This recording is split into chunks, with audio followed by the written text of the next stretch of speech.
എല്ലാവർക്കും നമസ്കാരം. നമ്മുടെ ചാനലിലേക്ക് എല്ലാവർക്കും സ്വാഗതം. നമുക്കിന്ന് വളരെ സ്വാദിഷ്ടമായ കപ്പയും മുട്ടയും തയ്യാറാക്കാം. അപ്പോൾ അതിനായിട്ട് ഞാനിവിടെ ഒരു 4 മുട്ട എടുത്തിട്ടുണ്ട്. പിന്നെ ഒരു 3 സവാള ചെറുതായിട്ട് അരിഞ്ഞത് എടുത്തിട്ടുണ്ട്. പിന്നെ ഒരു 3 പച്ചമുളക് ചെറിയ കഷ്ണങ്ങളായിട്ട് അരിഞ്ഞതും എടുത്തിട്ടുണ്ട്. ഈ പച്ചമുളകിൽ നിന്നും പകുതി നമുക്ക് ഈ മുട്ടയുടെ മിക്സിലേക്ക് ഇട്ട് കൊടുക്കാം. ഇനി നമുക്ക് ഇതിലേക്ക് സവാള ചേർത്ത് കൊടുക്കണം. അപ്പോൾ സവാള നമ്മളിത് മുഴുവനായിട്ട് ഈ മുട്ടയുടെ കൂട്ടിലേക്ക് ചേർക്കുന്നില്ല.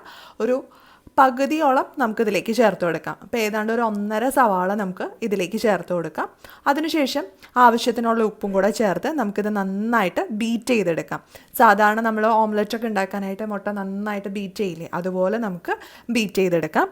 അപ്പോൾ ഇതാ ഞാൻ മുട്ടയൊക്കെ നന്നായിട്ട് ബീറ്റ് ചെയ്തെടുത്തിട്ടുണ്ട്. ഇനി നമുക്ക് നമ്മുടെ മുട്ടയും കപ്പയും തയ്യാറാക്കാനായിട്ട് തുടങ്ങാം. അതിനായിട്ട് നമുക്ക് പ്രധാനമായിട്ട് വേണ്ടത് കപ്പയാണ്. അപ്പം ഞാനിവിടെ ഒരു 3/4 കിലോ കപ്പ നന്നായിട്ട് വേവിച്ചെടുത്ത് വെച്ചിട്ടുണ്ട്. ഇത് ഞാൻ മഞ്ഞൾപ്പൊടിയും ഉപ്പും ഇട്ട് വേവിച്ച് വെള്ളം ഊറ്റിക്കളഞ്ഞ് വെച്ചിരിക്കുന്നതാണ്. ഇത് നമുക്കൊരു പാൻ അടുപ്പത്തേക്ക് വെക്കാം. ഈ പാൻ നന്നായി ചൂടായി വരുമ്പോൾ നമുക്കിതിലേക്ക് വെളിച്ചെണ്ണ ഒഴിച്ചു കൊടുക്കാം. ഇനി നമുക്ക് ഇതിലേക്ക് നമ്മൾ നേരത്തെ തയ്യാറാക്കി വെച്ചിരിക്കുന്ന മുട്ടയുടെ കൂട്ടിട്ട് കൊടുക്കാം. അതിനുശേഷം ഇത് നന്നായിട്ടൊന്ന് ചിക്കി വറുത്തെടുക്കണം. നമ്മൾ സ്ക്രാമ്പിൾഡ് എഗ്ഗ് ചെയ്തെടുക്കില്ലേ, അതുപോലെ നന്നായിട്ടൊന്ന് ചിക്കി വറുത്തെടുക്കാം. അപ്പോൾ ഒരുപാട് നൈസാക്കി ചിക്കി വറുക്കണമെന്നില്ല, ചെറിയ ചെറിയ കഷ്ണങ്ങളൊക്കെ ആയിട്ട് വരുന്ന രീതിയിൽ നന്നായിട്ടൊന്ന് ചിക്കി വറുത്തെടുക്കാം. അപ്പോൾ ഇതാ നമ്മുടെ മുട്ടയൊക്കെ ഇവിടെ റെഡി ആയിട്ടുണ്ട്. ഇതിപ്പോൾ നല്ലപോലെ ഫ്രൈ ആയി വന്നിട്ടുണ്ട്.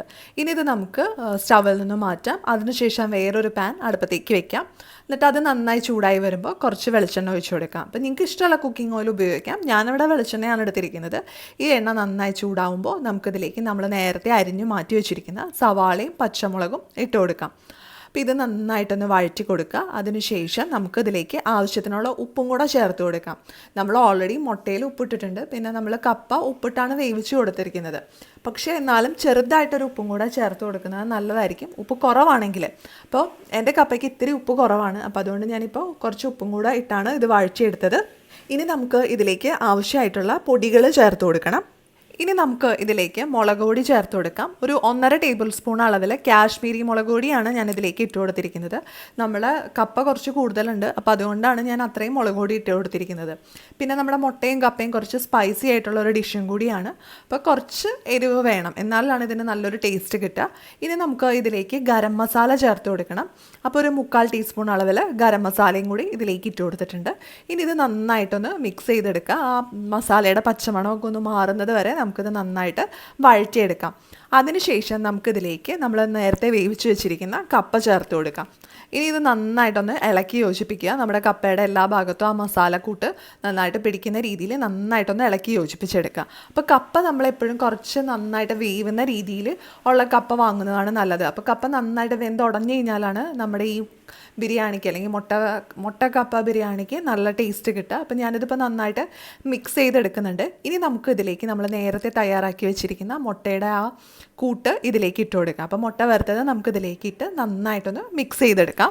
ഇനി നിങ്ങളുടെ കയ്യിൽ നല്ല കട്ടിയുള്ളൊരു കയ്യിലോ അതോ അല്ലെങ്കിൽ ഇതുപോലത്തെ പൊട്ടറ്റോ മാഷറോ ഉണ്ടെങ്കിൽ അതൊന്ന് മാഷ് ചെയ്ത് കൊടുക്കുന്നത് നല്ലതാണ്. അപ്പോൾ മുട്ട കുറച്ചും കൂടി ആ കപ്പയുടെ കൂട്ടിൽ നന്നായിട്ട് മിക്സ് ആവും, അതുപോലെ കപ്പ കുറച്ചും കൂടി ഉടഞ്ഞ് കിട്ടുകയും ചെയ്യും.